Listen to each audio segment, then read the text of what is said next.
वह टॉपिक होगा हमारा फिजिक्स का। ठीक है, फिजिक्स में होगा आवेग, जिसको इंग्लिश में इम्पल्स बोलते हैं। क्या होता है इम्पल्स, आपको रापची के स्टाइल में इसको समझाया जाएगा। केवल आप इसको एक बार समझिए। हमने इसका डेफिनेशन लिखा है। ठीक है, मैं बता दूं कि इसका डेफिनेशन क्या होता है। सुनिए, एकदम सुनिए। ठीक है, सुनो।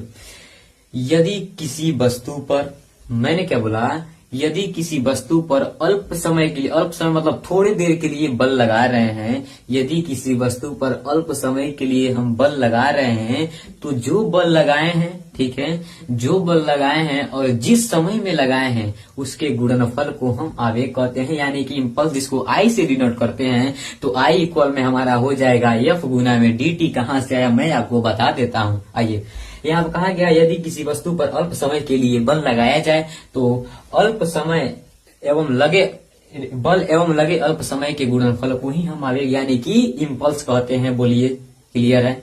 देखिए, अब कहा है किसी वस्तु पर अल्प समय के लिए बल लगाया जाए। ठीक है, अल्प समय के लिए यानी कि थोड़ी देर के लिए बल लगाया जाए। ठीक है, तो सबसे पहले क्या किया है, बल। तो आई हमारा इक्वल टू में हो जाएगा, आई से डिनोट करते हैं आवेग को। ठीक है, तो सबसे पहले अल्प समय में बल लगाया जाए।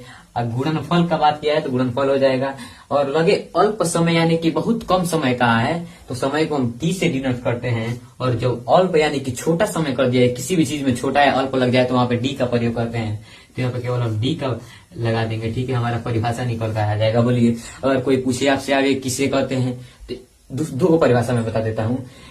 एकदम सिंपल में आप बोल दीजिएगा कि बल एवं लगे अल्प समय के गुणनफल को हम क्या कहते हैं, आवेग कहते हैं। ठीक है, अब दूसरा परिभाषा आप बता दीजिएगा। किसी वस्तु पर, अगर विस्तारित रूप में बताना हो आपको, तो इस तरह बोलिएगा, यदि किसी वस्तु पर अल्प समय के लिए बल लगाया जाए। ठीक है, यदि किसी भी वस्तु पर अल्प समय के लिए बल लगाया जाए, तो लगे बल एवं अल्प समय के गुणनफल को हम क्या कहते हैं बाबू, इम्पल्स यानी कि आवेग कहते हैं। बोलिए, आपको समझ में, अगर समझ में आएगा तो वीडियो में कमेंट और लाइक और फॉलो करना मत भूलिएगा।